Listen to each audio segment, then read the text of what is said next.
Volunteers, Jake and Hannah, arrived at the old closed St. Vincent's nursing home at sunset. They needed to film footage for their work.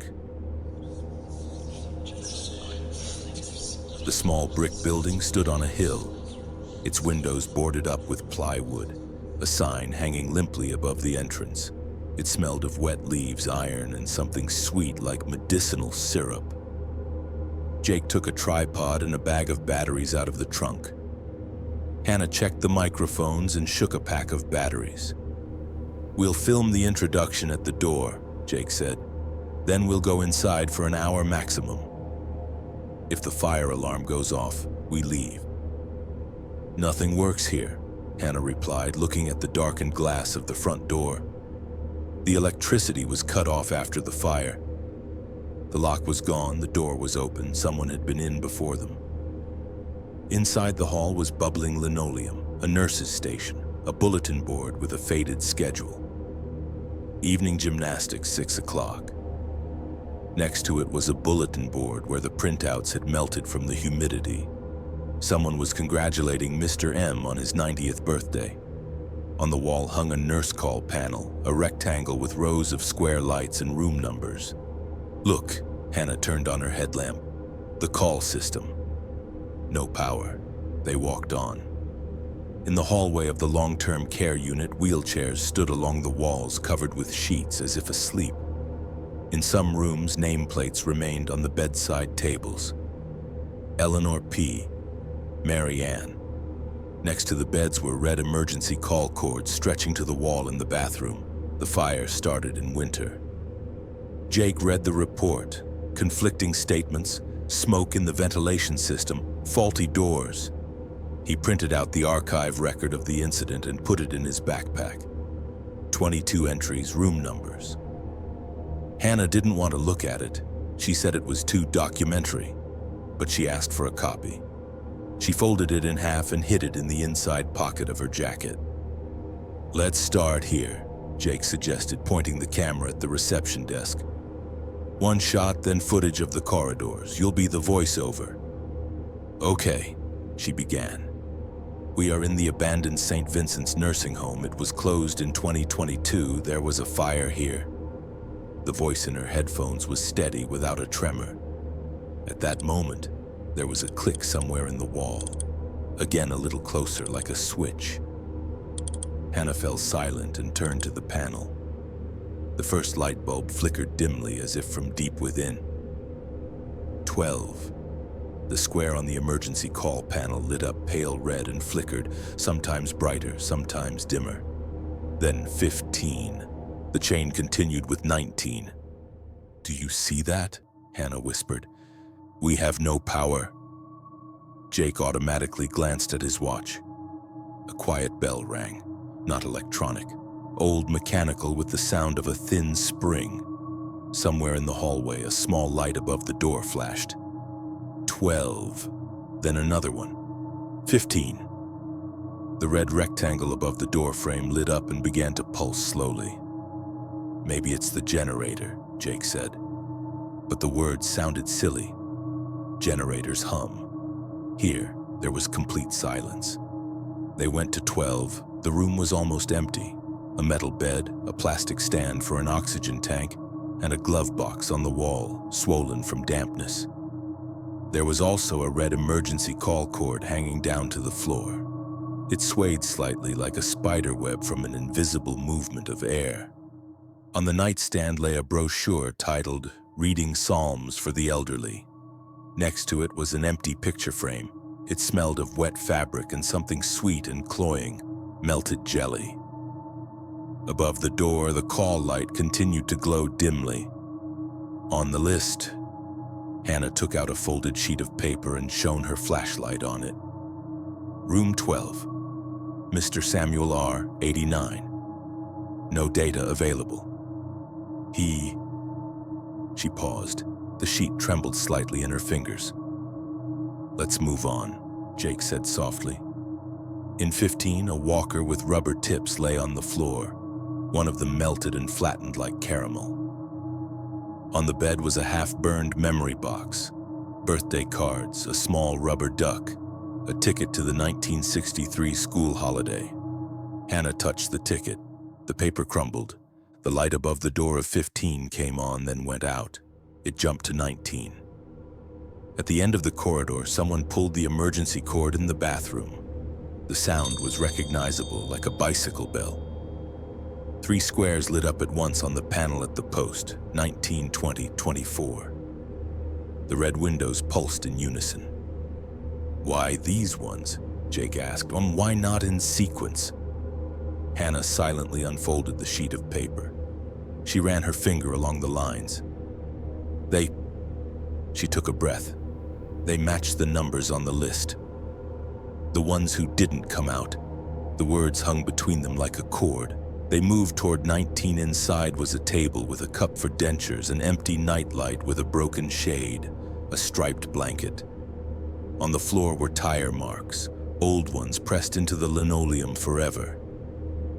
In the bathroom hung a red cord, wet to the touch.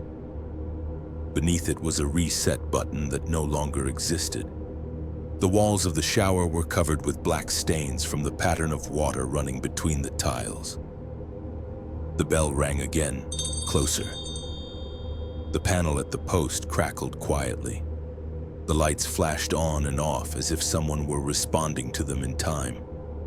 For a moment, it seemed as if the light was moving up the rows from 11 to 24. "Jake," Hannah squeezed his jacket shoulder. "If someone's playing a joke, they know too much." "Let's check the post," he said. "Maybe there are answers there." At the post, they opened the panel cover. Inside were dried-out wires and cracked terminals. Nothing alive, and yet somewhere in the wall there was a rustling sound, as if a thin wire was rubbing against metal. The lights continued to turn on in exactly the rooms listed in the report. They tried a reset. No response. Then Hannah pulled the second sheet out of her pocket and glanced at it quickly. 24. Paula N. 92. 24 flashed in the hallway as if in response to her reading it. "Let's go," Jake said. Wards 24 to 28 were boarded up. Plywood on the doors, seals on top, cracked stamps. Closed after the fire. The fire had raged like a wall in this wing. They went around through the service passage, narrow with a low pipe at shoulder level.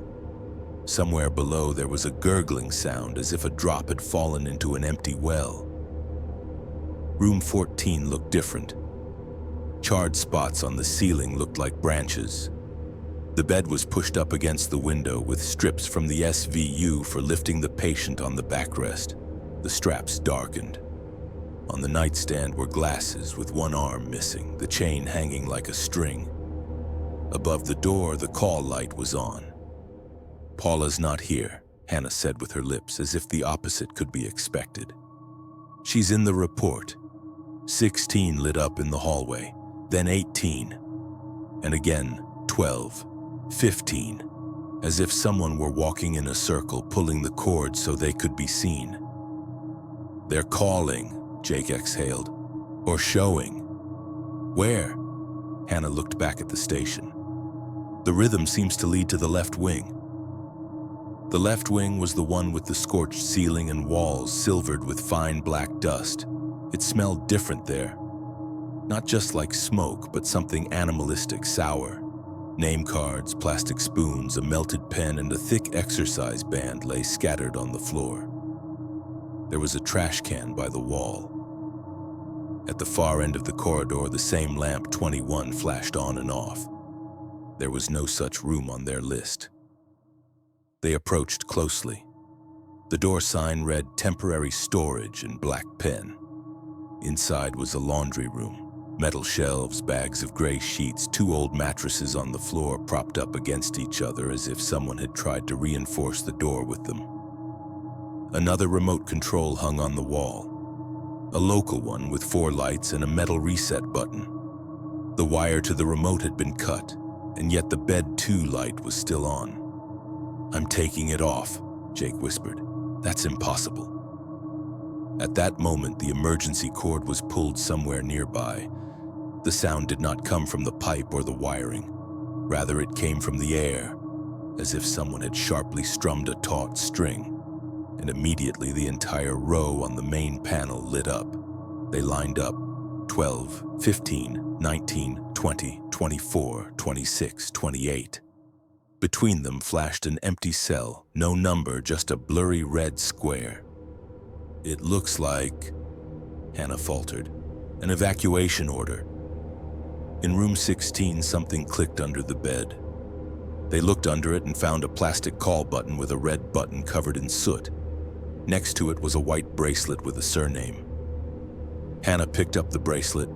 On it was a name and date, a barcode, and a label that read, "Medication on schedule." The date was the day of the fire. On the back, someone had scribbled in ballpoint pen, "Call my daughter." Hannah put the bracelet back. Dust stirred under her fingers. The lamps above the doors were lighting up closer and closer, approaching them from both sides. The light came in waves. They retreated to the guard post. At that moment, a square that Hannah had not seen before flashed on the main panel. 22. She turned her head involuntarily. In the corridor at this spot was a charred opening, behind which there had once been a staff room. Now there was emptiness, soot-covered bricks, pieces of wire hanging like vines. And yet above the opening, the call light came on. "We're leaving," Jake said. His voice became flat. They walked back, staying close to each other. Now the corridor was not quiet. Sounds came from different points. Somewhere a pear jingled, somewhere a cornice tapped faintly, somewhere expanding metal shot in the wall. But there was something else.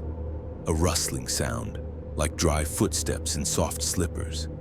It didn't get closer or farther away. It stayed at the same distance, as if someone were walking alongside them, not catching up. Sometimes the rustling was interrupted by a short cough. And then a red light flashed above the nearest door. "This can't be happening," said Hannah. She tried to breathe evenly, but her breath came out shaky. "Hannah, let's go," said Jake. "Now." They moved toward the exit. Headlamps picked out numbers, old frames, doors that had fallen off their hinges. The staircase smelled cold and dusty. They could already see the glass entrance doors, and at that moment on the left in the reception area, a call lamp flashed without a number, just a red shade above a blank wall. The bell rang once, and from behind the nurse's desk came a sound. Someone invisible tapped their palm on the tabletop as if calling someone over. Hannah stopped, and immediately her phone vibrated in her pocket. She took it out and saw a notification from an unknown app which looked like a system app. "Call accepted. Station 1. Room 24. The screen flashed. The next notification, "Call accepted." Room 12. Next to it was a small red square icon. "How is that possible?" Jake asked. "Your internet is turned off." "Airplane mode," she said. The screen went blank on its own. Her own forehead and headlamp were reflected in the blackness. They rushed to the door. They pushed it, and it gave way with a creak, releasing the smell of wet grass and night air. It was darker outside than it had seemed from inside. The highway roared in the distance. They didn't look back until they reached the car. Hannah got into the passenger seat, stretched her legs, and tried with trembling fingers to get the key into the key ring. Jake started the engine on the second try. "Let's go to the highway," he said. "Then we'll decide who to call." They drove in silence. In the rearview mirror, St. Vincent's became a black rectangle with sparse lights. Hannah stared at it until the building disappeared around the bend. She focused on the road, the noise of the air conditioner, the tapping of the door handles. Her breathing gradually evened out. When they pulled up to her neighborhood, Hannah's phone vibrated again, but the screen remained black. The vibration was rhythmic, like a pulse. 1, 2, pause. 1, 2, pause. At home, Hannah didn't take a shower. She just sat on the edge of the bed, staring at the floor and trying to make sense of what had happened. Jake sent her a message. "Sleep. We'll think about it in the morning." She didn't have time to reply before a new voice notification from St. Vincent Nurse Station flashed on the screen. She didn't dare listen to it.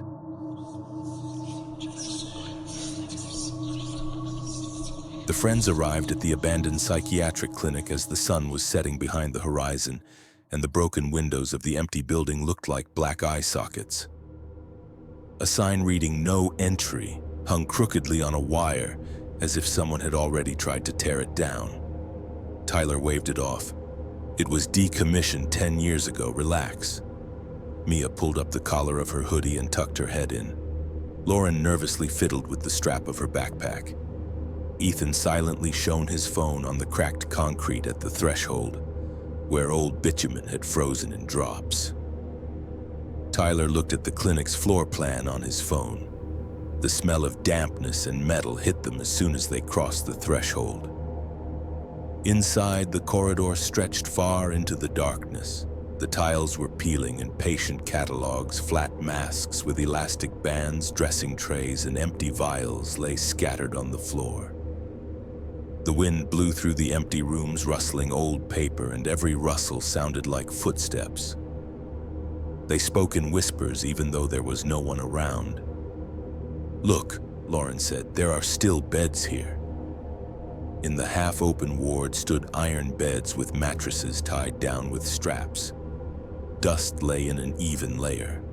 A wall newspaper remained on the wall. Cropped photos of smiling nurses, slogans about new methods of therapy. The marker smiley faces had already smudged from the dampness, turning the smiles into ugly blots. "Ugh. Shall we get out of here?" Mia glanced at the window where plywood had replaced the glass. "We just got here." Tyler shone his flashlight on the far corner. "There's another wing. You wanted thrills. Let's go." The further they went, the more the sounds began to repeat themselves. Their footsteps seemed to echo back with a delay. Ethan started recording a video for his stories, but his hand was shaking. The footage was choppy with fragments of light, and it made everything look even worse. They found a metal door at the end of the corridor, heavy with peeling green paint and a sign that read "Therapy Room." The lock was broken. The door was secured with a chain, but the hook had long since bent out of shape. Tyler braced his shoulder against it. Mia pulled the chain down and the door gave way. They could hear the rubber seal peeling away with a hiss. Behind the door was a staircase. The light from their flashlights fell on gray steps leading down floor by floor. The air became colder and more humid. Wires hung from the ceiling and flux dripped from rusty pipes. The stairwell cut the empty well into sections, and the echo made the kids speak even more quietly. "Let's go down," and then immediately back up. "There must be something interesting down there," said Lauren, although no one was listening. The first 2 flights passed in silence. On the second landing hung a sign that read "Hydrotherapy." On the third, "Inventory Storage." On the fourth, there was no sign. The metal steps echoed hollowly under their feet. When they stepped onto the 5th flight, a strange, unnatural sound came from somewhere below. It was heavy, like a prolonged wheeze. "It's the wind swirling in the old ventilation pipe," Ethan said quickly and turned off the recording on his phone. Below, the corridor branched off to the left and right. Narrow fluorescent lights hung like white bones, but they weren't lit. On the walls were arrows, faded to pink. On the floor by the barred door lay a broken stretcher with a strap sprawled across it. Along the wall stood a multitude of empty boxes and gas masks. Strange that they were here. "Do you hear that?" Mia raised her hand. "Footsteps." The footsteps were uneven, sometimes closer, sometimes farther away, as if their own echo was delayed and returning through the ventilation system. There was a damp, whistling sound coming from the pipes, and from time to time something clicked in the walls, like old valves. Flashlights illuminated empty corners, peeling paint, and solid doors with peepholes. "It's just the wind," Tyler whispered. "It's still the ventilation system." They turned right. The first turn led to a round tiled hall with rusty circles on the floor. One could imagine how large tanks had been placed here. On the wall was a rotten evacuation plan in a frame. The arrows pointed confidently upstairs. Tyler photographed the diagram so as not to get lost. Further on was a narrow tunnel with a low ceiling. There were stripes of paint on the pipes, blue, yellow, red. Something was clearly leaking inside. There was a deep gurgling sound somewhere. The air smelled damp and every rustle sounded like footsteps. Sometimes the beam caught a thin shadow on the wall. It disappeared as soon as the flashlight lingered. Half of the doors in the corridor were open. The kids went into one of them to see what was there. There was nothing inside except a table and a chair bolted to the floor and walls covered with something soft. It smelled of mold and dampness. "These are wards, there were patients in them," Tyler suggested. And then they heard a guttural, muffled sound that made their blood run cold. "Let's get back quickly," Mia whispered. "This isn't funny anymore." "I'm scared. Someone is here, or this is someone's joke." "Yes, let's go," Ethan said quietly. They cautiously left the room and turned back, but instead of the round hall, they came out into another corridor, just like the first one, doors on both sides with labels. Tyler shone his flashlight on one of the doors and everyone froze. The entire door was either scratched or cut with something sharp. At that moment, Ethan's flashlight went out. Mia's beam flickered but returned. Somewhere at the end of the corridor, the air seemed to stir as if the ventilation was pulling harder. The water in the pipes trembled. The guttural sound repeated itself more clearly, closer. It became clear that this was not the wind in the ventilation system. There was clearly someone else in this basement besides the boys. "Run!" Ethan shouted. They broke into a run. The corridors changed, an iron door without a handle, a staircase leading down, a room with a large window in the wall. A large hall appeared unexpectedly. On the floor were rusty circles, and in the center was a grate with a heavy cover pushed aside. Warm air flowed from the black shaft. Torn straps from a stretcher lay on the edge. There was a nasty scraping sound behind them on the tiles. "There's someone in the dark behind us," Lauren whispered. Shining her flashlight into the darkness, she saw a strange, thin figure in the distance that looked human, but it wasn't a person. Mia couldn't help herself and screamed, the flashlight falling from her hands. Tyler grabbed her arm and pulled her. They ran. Behind them, they could hear someone breathing heavily. Something was running after them. One more turn and the saving steps upstairs. They flew up the stairs. On the second flight, the air became warmer as if they had climbed up to the old warm pipes. Her head spun. Third floor, a little more, and the long-awaited heavy door through which they had entered. They came out of the basement into the hallway. Through the broken windows, they could see the thick blue of the night. The strictly prohibited sign fluttered in the wind. Somewhere below, they could hear footsteps. Someone was coming up. Tyler and Ethan covered the heavy door but couldn't close it completely. Summoning their last reserves of strength, the four of them ran out of the building onto the street. Outside, it smelled of grass and cold. They rushed through the weeds toward the fence. At the gate, Tyler looked back.